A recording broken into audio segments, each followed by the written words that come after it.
When I worked at São Paulo's International Arts Bienal, I always used to ask kids why were they taking photos of pieces of art they could easily find online. Why that photo with their own reflection holding a cell phone?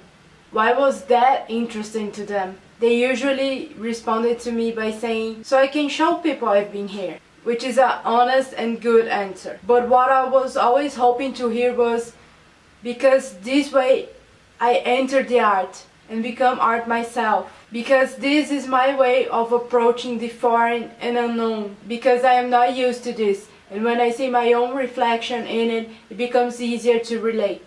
Art can be put on a pedestal and remain untouched and undoubted. But to me, in order to fall in love with art, you need to break this path. You need to feel free enough to go and see the Mona Lisa and say, what an overrated little thing. And I also think that visiting a museum should be more than just an obligation.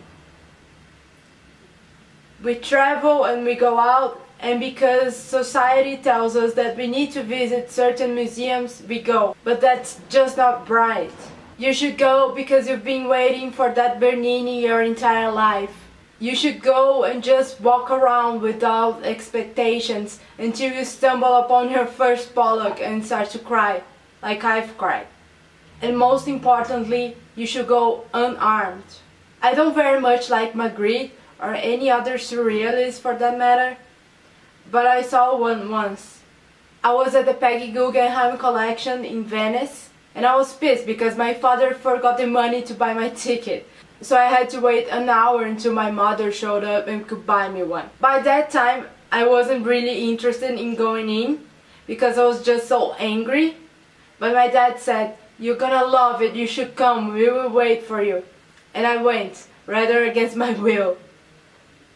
I was determined to stay no more than 30 minutes. But then I got lost in the works, and it became my favorite museum of all times. It was there that I saw Mondrian and my first Pollock after becoming in love with Pollock. And it was there that I fell in love with a Magritte painting that I never thought possible to love.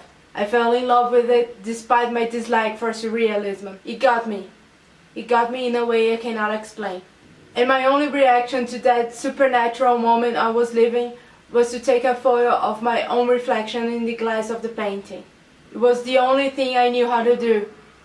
It was the only thing I could think of to start to comprehend the immensity of that feeling.